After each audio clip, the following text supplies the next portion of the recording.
doing, folks? Welcome back to the GM's Alcove. We're going to pick up where we left off, part 2 to my flip-through of Bataille Empire. The rules by the author of L'Art de la Guerre. Fantastic set of rules. We're going to pick up where we left off, and we're going to take a look at maneuvering, movement, all the rules for shooting and combat, morale, and lastly, we're going to take a look at the army list section of the rulebook. Really loving this, really enjoying it. Can't wait to actually get it on the table and play some battles. So folks, let's jump into this, crack that book, and see what's going on. Movement. Here's where we get into the specifics of the rules. Talks all about how you move your units. There's wheeling, there's formation changing, there is oblique movement, lateral movement, where you move left and side by side, backwards movement, the passage of lines or interpenetration, and multiple movements. You can move more than once, and there is maximums based on your quality or your training of the unit, something like that. So you can move multiple times. And if you move more than once, you're going to be given an action marker. Remember, the action marker penalizes you when you take actions later. Formation changes, enemy threats, what that is defined as, so on and so forth. Adjusting position, about face, artillery movement, limbered and unlimbered. There's a maneuver test that you might have to take. For example, can you change formation in time to form square as the cavalry rushes towards you?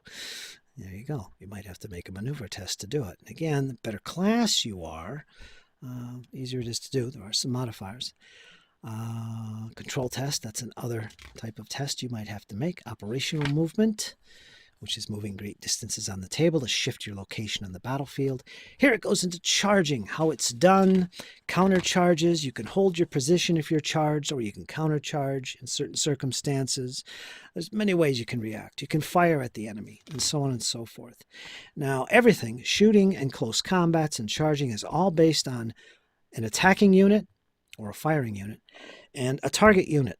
Okay, so there's always two units involved. Everything else that's involved, say you got two units firing on a single unit, only one of them, only one is going to be firing. The second unit that is firing doesn't actually fire. It basically adds bonuses to the primary shooter, which you choose. Again, if you're familiar with DBX gameplay, L'Art de la Guerre, same kind of concept. So in other words, when you've got a bunch of units, close proximity, and they're supporting each other, that is a term used in the rules, those supports, instead of firing or attacking on their own, they will instead add bonuses to the primary unit, the primary shooter, or the primary attacker in a close combat. That's how that works. I like that. Different types of movement here for fleeing. There's also retreating, I believe. One is facing the enemy and one has got their backs to them, and one moves further, that kind of thing. Reactions. This is a cool part of the game. Every unit has the ability to react to various movements and actions taken by the enemy. So even though the enemy has activated a division and he's doing things with his unit, pay attention if you're the opponent, because you can react to what he does if something happens that you can react to. For instance, being charged. Here's all the reactions to charging. You could flee, change formation or orientation, opportunity fire on them. You could countercharge if capable. You could stand in place and take it head on. Reactions to enemy movement is another section. You can retreat move. You can opportunity charge, opportunity fire, such as an enemy crossing your arc of fire. You might be able to just fire on them. You could change formation. You could flee. You could pull back, so on and so forth. Next, combat. This is the actual shock combat where you resolve it. Shock combat is pretty much just a single die roll that's modified, and that's it. Nice, quick, easy, straightforward. Lots of little juicy tactical modifiers to take into account. I love that. There are supports, once again, and attacking flanks, so on and so forth. All these things play a role. Fire combat as well. This is all the rules for shooting, how it's done. Line of sight. Priorities. Firing ranges. Infantry shoot, by default, 2 UDs. You get skirmishers, rifles, battalion guns, artillery of various pounds. 8, 9-pounders, 12-pounders. Artillery on a hill gains a bonus of +2 to its effective range, +4 to its long range, so on and so forth. So you can fire over friendly troops. There are requirements to doing that, however, and so on and so forth. The Goes in quite a lot of detail about buildings and how it plays a role in your battles, whether it's from shooting or shock combat. Its effect on those is definitely described in each section for shock and fire combat, and so on and so forth. Rifles have a range of 3. Muskets have a range of 2. Goes into timing of shooting when you got lots of shooters going on. One thing to keep in mind is there is reaction fire, if you remember. So if you fire on a unit, that unit has the opportunity to fire back. And it's all simultaneous, I believe. It's resolved simultaneously. Firing zone defines everything for you. Cover, so on and so forth. Resolution, it's typically a D6 roll, and so on and so forth. Artillery modifiers specifically, common modifiers that apply to small arms and artillery. Return fire is what it's called. Opportunity fire. Firing conditions. Artillery fire has its own section, including ricochet, firing over troops. Talks about the arcs, enfilade fire. It's all here. So you get a lot of tactical goodness in your game. I like that. Morale tests, units that are shot at. They would have to take a morale test if they took any losses or if they're involved in a firefight, which is defined here. This is a special kind of shooting. But a morale test is basically might force a unit that takes heavy fire, heavy musketry fire, to actually fall back or be disordered. So yeah, I like this. I like my units falling back when they're shot at. They take some heavy fire. And so on and so forth. So there's some modifiers to this roll, of course. Here's your results. Next, we go into shock combat. That's your close combat, your melee. The details of its resolution. Now, this stuff is resolved during the charge segment of the turn. Keep that in mind.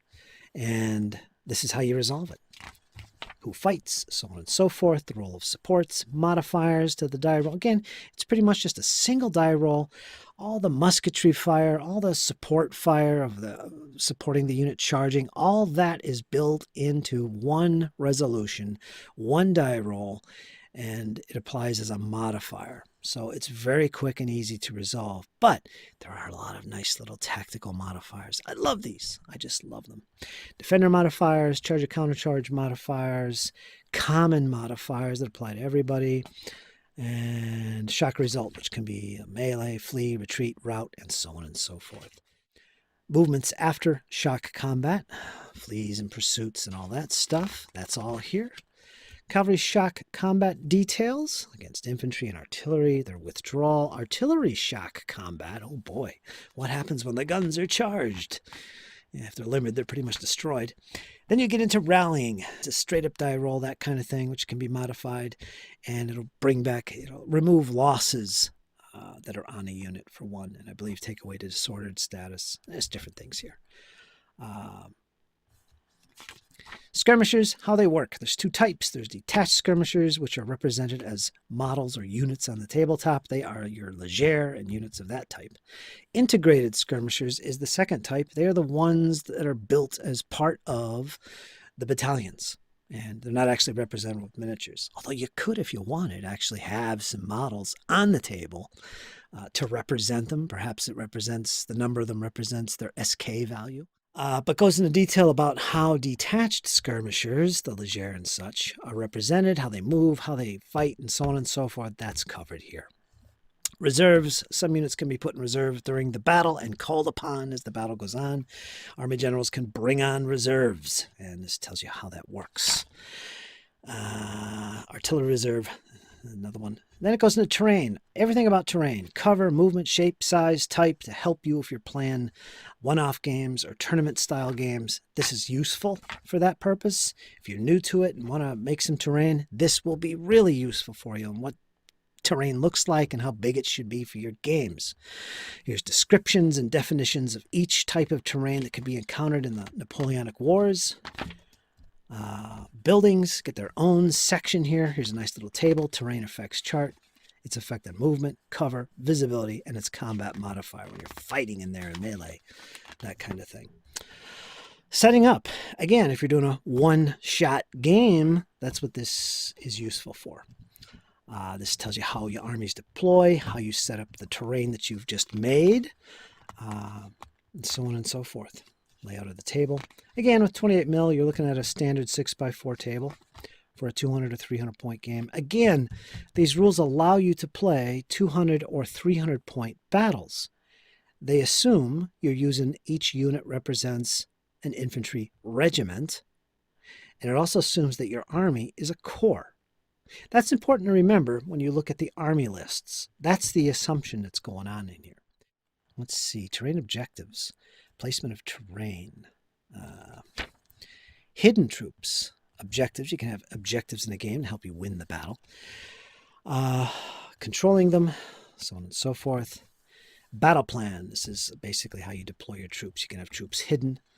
You place markers to show hidden units. Discovering them, how that's done. Reserves and garrisons of buildings, villages and stuff. Orders that they start with. Reinforcements, flank marches, deployment of the forces. That's all covered in setting up and the victory conditions, how you win. Armies can fight till they're broken, basically. So you keep track of that stuff. Yeah, that's great. Here's your budget. This is all about the point system. How you can build your own lists is described here. Commanders, infantry, artillery, and so on and so forth. Optional rules, very important section. Random factor. Hey, if you don't like a D6 roll because, oh my God, I've rolled a 1 3 times in a row. Or, wow, I rolled a 1 and then all of a sudden I rolled a 6. That's pretty extreme. Well, this does away with that. And very much like in L'Art de la Guerre, you can opt to use the beloved average dice, which instead of being numbered 1, 2, 3, 4, 5, and 6, they're numbered 2, 3, 3, 4, 4, and 5. There's no 1, there's no 6. Instead, there's an extra 3 and there's an extra 4. That is your average die, which I have a whole slew of these, and I'm tempted to actually use them occasionally. So if you don't like extreme results, this may be the ticket for you. It's very similar to what L'Art de la Guerre does. It does provide the same option you can use in your games. So yeah, there is that. Random activation, which changes when 4 divisions are activated. Command, I haven't really looked too much about this. Character of commanders, aggressive, coward, determined. I guess these are actual extra ratings, like this one. You can give your general senility. He's senile. Commander is very old, such as the Duke of Brunswick in 1806. He cannot be engaged in shock combat. When moving, the commander roll a d6. On a result of 1 or 2, he cannot move. On a result of 4 to 6, he moves, but only at half speed. So that's pretty cool. And that is a negative 3 points to your budget, your army points. So you kind of get a bonus if you take senile general. It's pretty good. I like that. Fun. I like this stuff. Aide-de-camps, couriers, poor commanders, all kinds of interesting stuff here. Again, this is the optional rules section. They're not actually part of the normal rules. Howitzer batteries, cavalry, mount quality. They can be poor mounts, good mounts, echelon attack for cavalry, artillery, grand batteries, shrapnel, artillery in villages, artillery and gunners, gunner management, capturing cannons, spiking the cannons, artillery ammunition. This looks interesting. Keep track of cannonballs and canister. Oh, this looks fun. Ammunition consumption. I haven't really looked at this section. Out of ammo, replenish ammunition. This is nice. This is nice. I'm going to take a good look at this. Congreve rockets and the fog of war. This is where units are represented as bases and nothing on the table. I believe. Optional rules allows you to play with hidden troops to simulate preparatory movements before a battle. There's a lot of cool things in here. So it does have that. The weather, clear, fog, rainfall, mud, snow, winter conditions. In winter with clear weather, the ground is hard and frozen. The ricochet distance of the cannonballs increases from 4 to 6 UD. Nice. Night combat. Engineering. This is pretty cool. This reminds me of Wargaming Research Group's 1685 rules, which you could do this. It had sappers and different bases for engineering tasks. I believe this set of rules actually has that as well. They could build an abatis, construct a palisade, raise a barricade. Engineered troops include sappers and pontooniers. They are represented by a base with 2 or 3 figures corresponding to a company of 100 to 150 men. And then you could do all this cool stuff. dig a ditch, destroy an obstacle, fortify a building. This is really fun to me. You get a little siege stuff going on here, which would be cool. Readouts. Yeah, there you go. So after the rules, the options, and point system, we talk about scenarios. This is cool. A definite plus to the rules. You get a bunch of scenarios, one of which is fictional, called the Village. Introductory scenario. Basic layout. It's got the forces, the map, setting up, how you win, that kind of thing. Very small forces in that one. Then you've got some historical scenarios, which is nice. Covers all the how long it lasts, the dimensions of the tabletop that's assumed, deployment, battlefield notes about particular pieces of terrain, like, oh, I can't cross this river, it's impassable. That kind of stuff is talked about here. Also, it starts off with a little bit of history at the very top. You have your orders of battle. What scale is used? For instance, this one here uses battalions, where each battalion is 600 men. So all the numbers of units here represent battalions. And your command up would be brigade, and so on and so forth. That kind of thing. Got the orders of battle. Here we got another scenario. Again, I don't want to go over all of these. I think there's about 5 scenarios. I think. Yeah. Big order of battle there. Look at that. Then we get into this section. Now, I pretty much covered this, talked about it in my last Shackles and Bayonets vlog, so I'm going to skim through this. But here's your army lists. It occupies a little over half of the rule book. This describes how the army lists are set up, how to read them, and basically how you build your army. And this is a listing of all the army lists contained in the rule book. And they're basically broken up into nation, subdivided into period and region.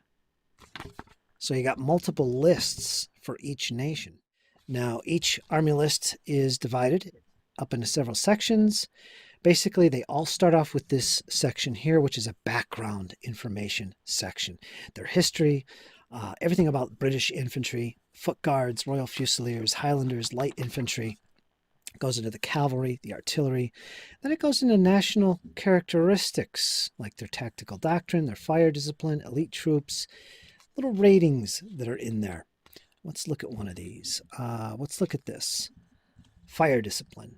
All British and KGL infantry units have good shooter ability. So they have that special ability added to them. This does not apply to auxiliary or allied units, such as Portuguese, Dutch, etc. So there you go. That's nice. It tells you all this stuff. National characteristics.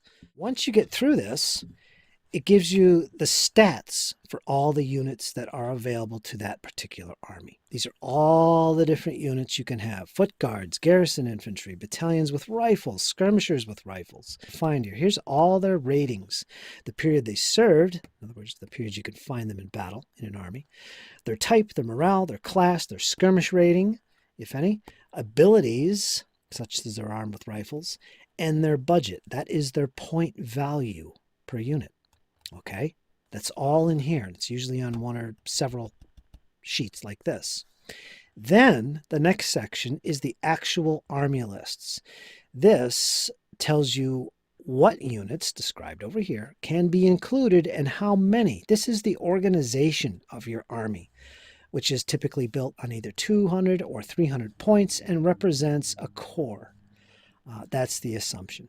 Each one of these has a name, such as British Allied in Holland, 1792 to 95, has some example battles, has the rating of the commander-in-chief and the ratings of all other commanders. Then it goes through all the different divisions you can include. Each division could be made up of so many of these types of units.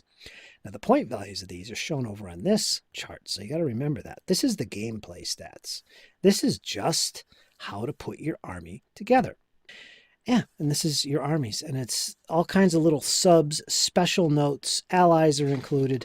All that is in each list, and you'll find numerous army lists for most of the nations in here. Like, this is still just the British throughout the Napoleonic Wars and in the various locations and regions they fought in, Spain and so on. Concludes with British and Belgium in 1815. Same kind of layout and format. Here's all the different divisions, in some cases brigades they can have. And then that's it. Goes into Austria. Same type of format, and it follows that all the way through. French, Ottomans, and so on and so forth. The Danes, wow. I haven't looked at every army list, so I don't know how complete or quirky any particular list really is. But there's a lot of them. Like I said, it's more than half the rule book. And this is worth the book itself, to be honest with you. This is really useful stuff if you're new to the period and want to begin building your armies. And at the very least, give you an example of the type of troops available and in what quantities during a specific era or campaign. Even if you don't intend to use army lists or a point system, they still give you an idea of what could or should be in that army and how they would be represented. Again, if you're using points. So that's the army list section. I'm not going to go into too much depth. There's lots of color photographs and some period paintings as well. Really good stuff. I really like these army lists. And they're kind of color-coded in a way. Here's the Sicilies, the Kingdom of the Two Sicilies army list. You got yellow and brown going on. The Russians, you got green. British Hanoverians are red. Swedish division is shown in orange. So there is that going on, which is kind of cool. Make it easier to look stuff up, I guess. Westphalia. Interesting for me. Württemberg. Yeah, a lot of minor nations as well. So there it is, folks. That is Bataille Empire, Battle Empire, Wargaming Rules, Revolution, and Empire. I like them. I'm excited. These rules have inspired me to do 28 mil in a reasonable way. In other words, I don't need a massive table and, thousands of figures to do that. I could do this on my own and paint up a couple armies to oppose each other. That is a huge plus for me. So it's not intimidating at all. If you're a beginner, new to Napoleonics, this is another set of rules I recommend because of all the introductory stuff and the army lists. So you've got that going for you when you pick this up if you're new. If you're an old hat at this, you might want to include this for a change of pace or something new. It might even be up your alley, especially if you like a tactical game that can represent large battles with lots of units, as opposed to big battles, but it's really just big units. You're lucky if you get a full division on the table. But your units look impressive, That said, you can also represent that type of gameplay as well. And I think that's the highlight of these rules is they attempt to cater to everybody. You could have big units. You could play with small units. You could play battalion level. You could play regimental level. Multiplayer games where each player controls a corps. There's your army level games. And it does talk about that as well in here. It's got a beautiful orders system. It uses pips, player initiative point type of thing. They call them CPs in here, but it works the same way. All in all, this set of rules seems very well thought out. I love the turn sequence and the nuances in there. Yeah, and I can't wait to play it. And this really is my inspiration to pick up my pace with my 28 millimeter Napoleonic project. So there we go, folks. That concludes my flip through of Bataille Empire. Look at these Napoleonic rules. I hope you guys enjoyed. But stay tuned for more videos like that in the future. These are, in fact, the rules that have inspired me to continue my journey in 28 millimeter Napoleonics. And more on that in my Shakos and Bayonets vlog, episodes of which you will see soon. Episode 101, I think, is up next. Good fun. Folks, like, share, subscribe, leave me some feedback, thumbs up if you enjoyed this video and want to see more. If you have any questions about these rules, leave them in the comments as well. Good fun. I can't wait to jump into this game and get some battles under my belt. It's going to be a joy. Folks, you guys hang in there. It's only going to get better.